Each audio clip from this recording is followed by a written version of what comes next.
Y ahora sí, bienvenido, bienvenida al episodio 5 de mi podcast La Caleidosfera. El último episodio lo subí hace un mes, el episodio 4.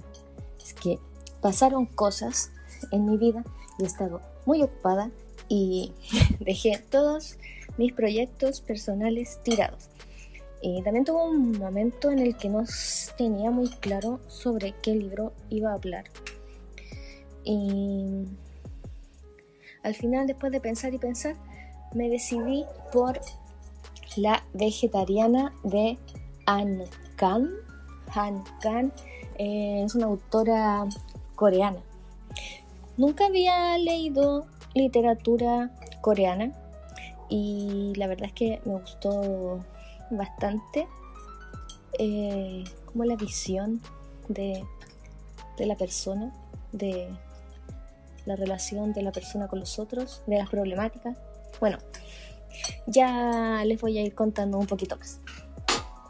Quise que este episodio se llamase El cuerpo como última trinchera, un poco porque esa fue la sensación que me dejó a mí cuando cerré este libro y yo leo del Kindle, no cerré ningún libro, cuando apagué el Kindle. En fin, arrancamos entonces. Como les decía, hoy quiero que hablemos de un libro que, si ya lo leíste, probablemente te dejó una sensación bien particular en el cerebro, una mezcla de incomodidad, extrañeza y, para ser 100% honesta, un enorme y rotundo ¿qué demonios acabo de leer?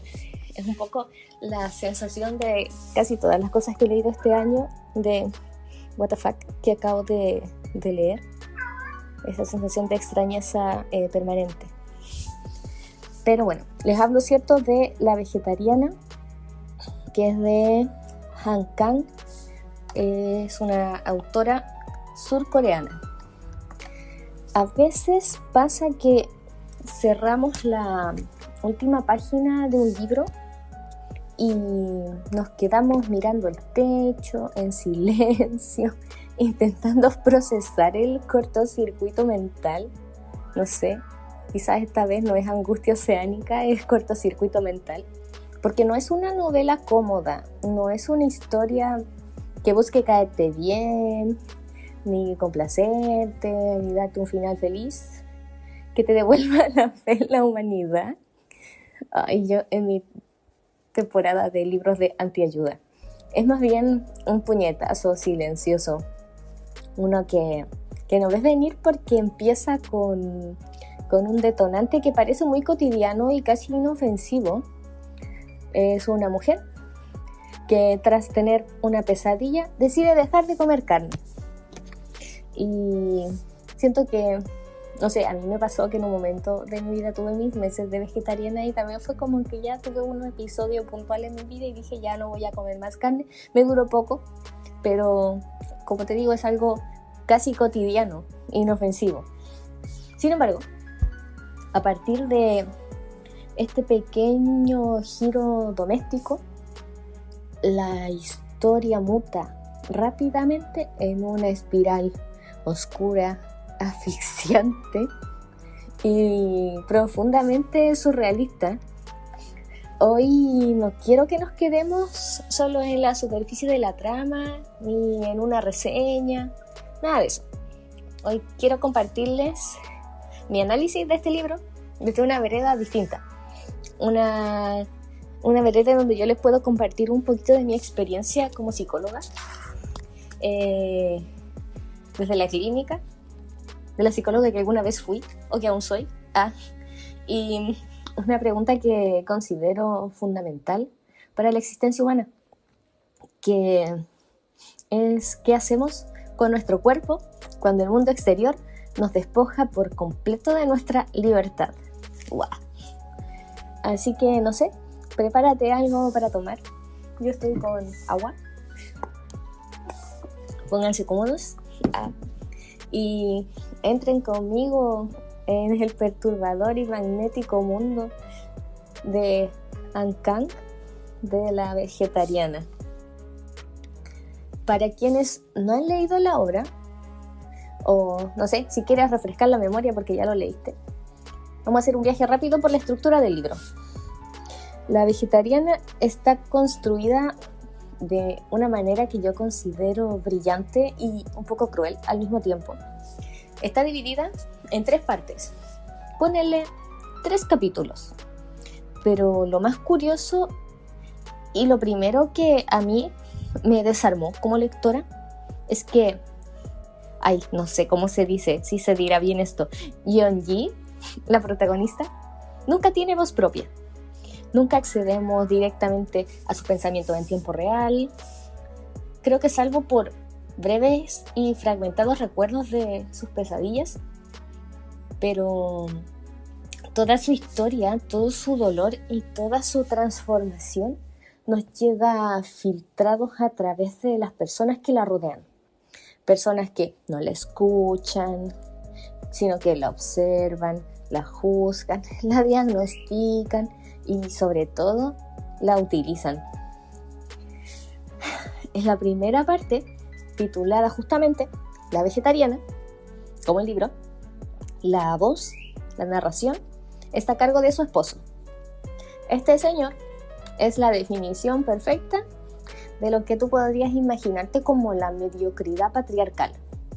Y nos describe a Yeon-ji como una mujer completamente común, sin atractivos especiales, sin grandes pasiones, una mujer cuya mayor virtud, a los ojos de él, porque él es el que cuenta, era que no causaba problemas y cumplía su rol de esposa sumisa.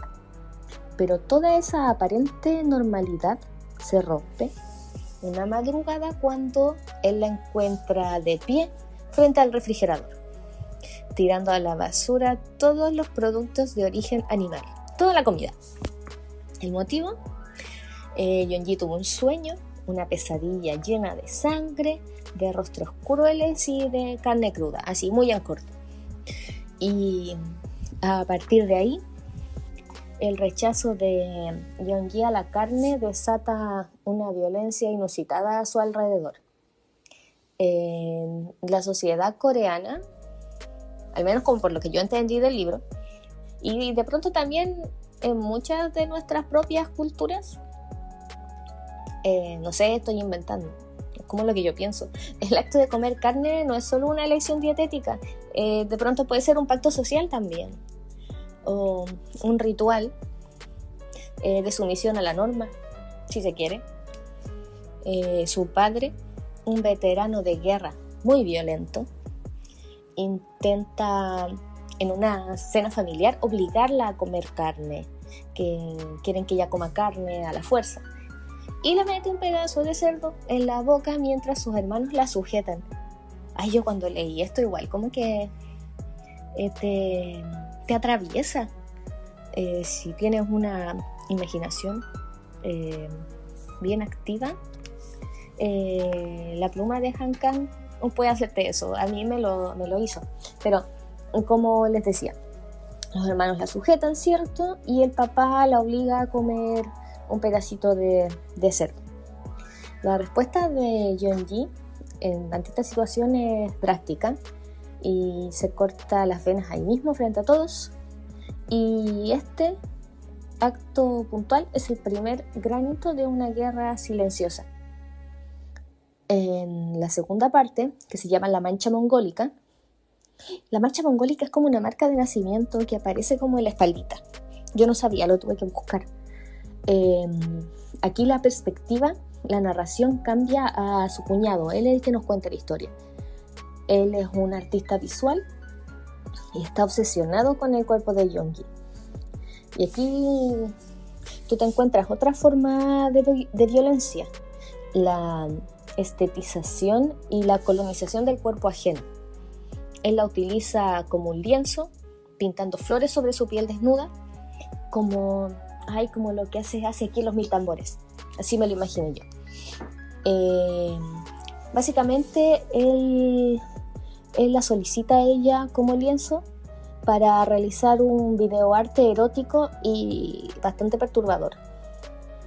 Para él, Yeongi no es un ser humano sufriente, es un fetiche, un objeto estético que sirve para revivir su propia creatividad marchita, por decir. Y finalmente la tercera parte se llama Los árboles en llamas y está narrada por In-hye, ¿sí? No sé. In-hye es la hermana mayor de Yeongi, de la protagonista. In-hye es el único personaje que muestra una empatía real por la protagonista, por su hermana. Pero es una empatía cargada de culpa, de lástima, de horror. Ella es quien acompaña a Yeongi cuando ella está internada en el hospital, cuando la cordura ya se ha desvanecido por completo y la protagonista se encuentra, ¿cierto?, en el hospital psiquiátrico, en el fondo de su abismo personal. Esta estructura nos deja desde el inicio una profunda sensación de impotencia. Estamos atrapados en las mentes de los victimarios, de los testigos, viendo cómo desmantelan psicológicamente a una mujer que solo quería que la dejaran en paz. Es precisamente en esta tercera parte donde, durante el internamiento en el hospital, donde la novela da el giro que a mí personalmente, como te decía, me atravesó, me toca la fibra, como se dice. Cuando uno lee esa sección, ese capítulo, sin un trasfondo médico o psicológico, no sé, la conducta de Yeongi se siente como un viaje poético, surrealista, casi como un viaje en drogas, un cuento de hadas gótico, no sé. Pero para quienes hemos trabajado o tenido contacto con el entorno hospitalario, un hospital psiquiátrico, para quienes hemos escuchado de primera fuente el discurso de usuarias en tratamiento por psicosis, esa escena no se siente surrealista, se siente dolorosamente familiar. Eso fue lo que me sucedió. Y clínicamente hablando, lo que Han Kang retrata en el capítulo final de la novela es un brote psicótico severo. Lo que experimenta Yeongi encaja con precisión en los manuales de psiquiatría tradicional, bajo el nombre de delirio de transformación corporal. No me acordaba de eso, lo tuve que buscar. O somatofrenia extrema. Ella no se reconoce como un animal humano y está convencida de que está mutando en un ser vegetal. Ese es su delirio. Hay dos momentos en el hospital que gritan alerta de psicosis con una fidelidad clínica que estremece bastante. El primero es cuando su hermana In-hye entra a la habitación y la encuentra haciéndola vertical. ¿Qué es esto? Yeongi, la protagonista, está apoyada sobre sus manos, con la cabeza hacia el suelo y las piernas suspendidas en el aire. Es como esta posición de yoga, de parada de mano. Y está ahí completamente inmóvil. Y desde fuera para los médicos es una conducta súper bizarra, o no sé, un síntoma catatónico. Pero cuando le preguntan por qué está haciendo eso, ella responde con una convicción absoluta, con esta lógica interna impecable que tienen los delirios. Que ella te dice que las plantas del hospital le hablaron, que le enseñaron que el cuerpo debe invertirse para que los brazos y piernas actúen como ramas que buscan la tierra, intentando echar raíces. Ella no está haciendo gimnasia, ella está intentando brotar. El segundo momento es el rechazo radical a la comida. Y aquí es vital hacer la distinción clínica. Esto no es una anorexia nerviosa convencional, aparentemente, motivada por la distorsión de la imagen corporal o el deseo de encajar en cánones estéticos. No tiene que ver con eso, aparentemente. Yeongi deja de comer porque en su realidad construida los árboles no comen. Los árboles no comen. Ella insiste en que solo necesita luz solar y agua. Solo quiere hacer fotosíntesis y se desnuda ante la ventana, abriendo las palmas de sus manos hacia el sol como si fueran hojas, haciendo fotosíntesis. Exactamente eso. Y cuando pasas tiempo en el ámbito de salud mental, yo tampoco estuve tanto rato trabajando en ese tipo de entorno hospitalario, pero uno reconoce cosas y de pronto dejas de escandalizarte por la rareza de estos discursos y empiezas a notar esta asombrosa coherencia interna que tienen los delirios. El delirio no es un conjunto de palabras al azar, el delirio es una estructura, es una respuesta, ponele, alternativa de la mente, que la mente construye cuando la realidad compartida se vuelve inhabitable. Por eso, al leer estas páginas, no sentí de pronto el choque de horror irracional que me relató la persona que me recomendó este libro. Sentí un poco la familiaridad de quien reconoce un mecanismo de defensa radical. Es como otra mirada de la lectura. Es súper interesante esto que sucede porque al final los libros nos atraviesan de forma coherente a nuestros contextos. Creo que es una de las cosas que más me gusta de leer este tipo de novelas. Ya, pero vuelvo. Como te decía, sentí la familiaridad de quien reconoce esto como una patología de salud mental. La mente de Yeongi colapsó bajo el peso del trauma acumulado, del abuso físico de su infancia, de la anulación de su matrimonio y de la violación de su intimidad por parte de su cuñado. La psicosis aquí no es una prisión sin sentido, de pronto es la única salida de emergencia que le quedó disponible a su psique para escapar de una realidad intolerable. Es un libro igual, bien crudo, y la narrativa es atrapante. Y estás leyendo algo muy terrible y no puedes dejar de leer, y te destruyes por dentro y no puedes dejar de leer. Y esto nos lleva al núcleo conceptual, a mi parecer, más potente de la obra, aquello que trasciende el diagnóstico psiquiátrico y se convierte en un tema existencial.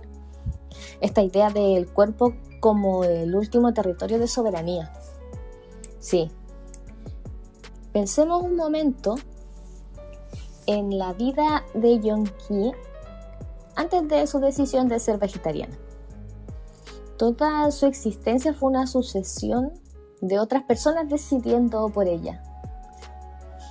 Su identidad estaba secuestrada. Su padre la controlaba y la moldeaba a través de la violencia física. Su esposo la controlaba a través de la rutina, la sumisión conyugal y las expectativas de la sociedad coreana también.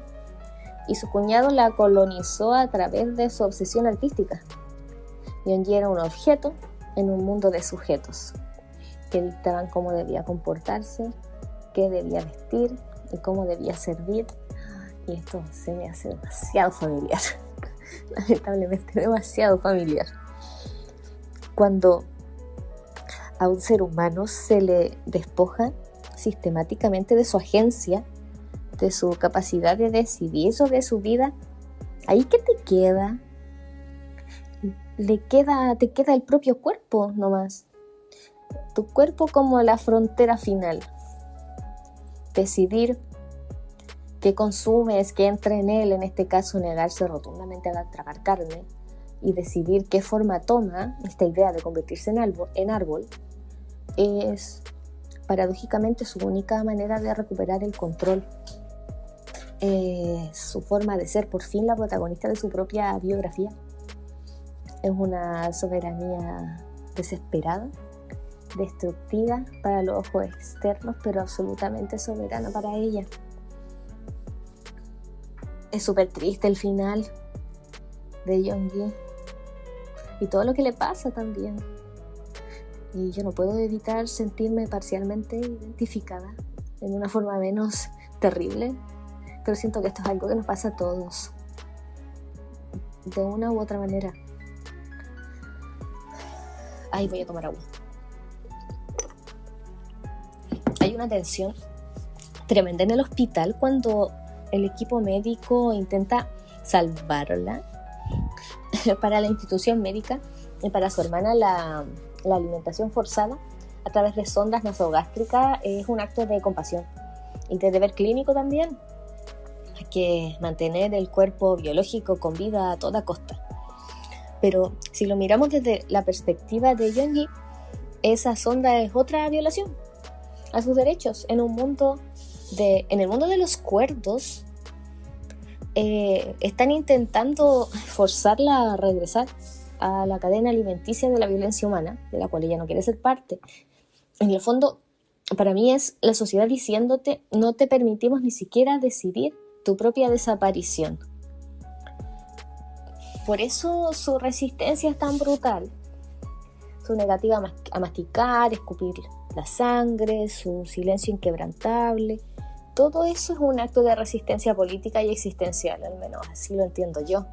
Es un recordatorio de que podrán amarrar sus muñecas a la cama en el hospital, podrán inyectarle nutrientes por la nariz, pero su mente y en el fondo su voluntad ya no le pertenecen.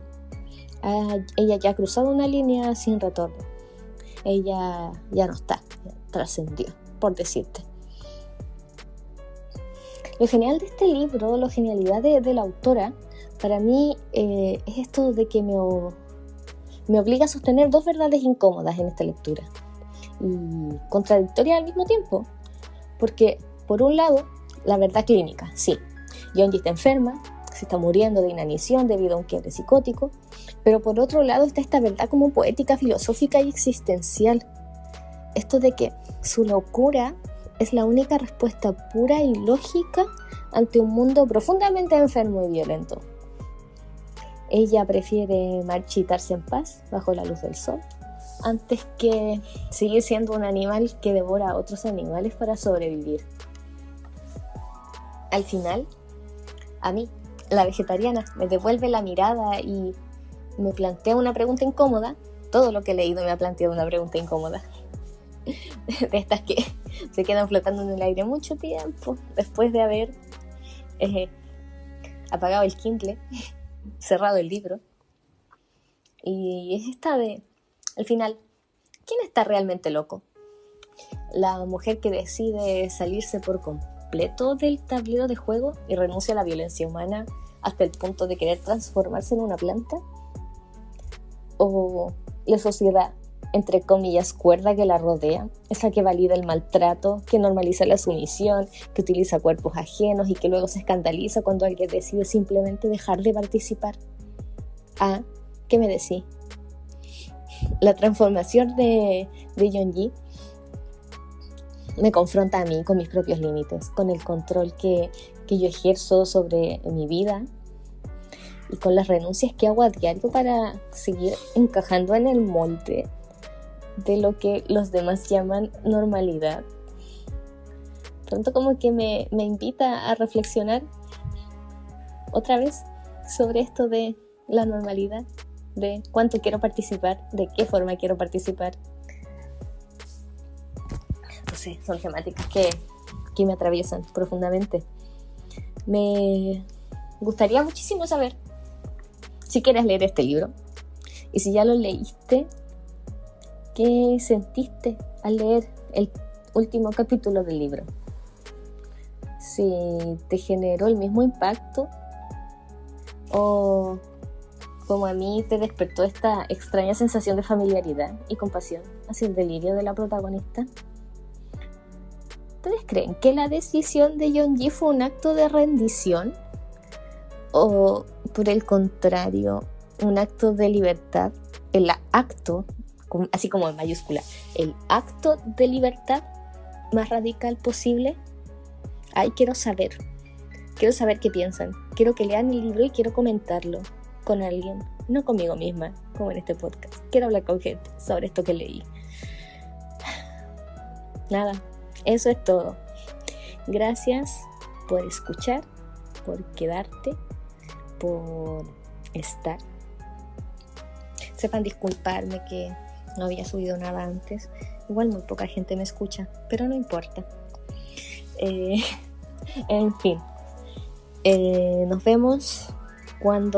nos escuchamos cuando toque. Cuídense mucho. Chao, chao, chao.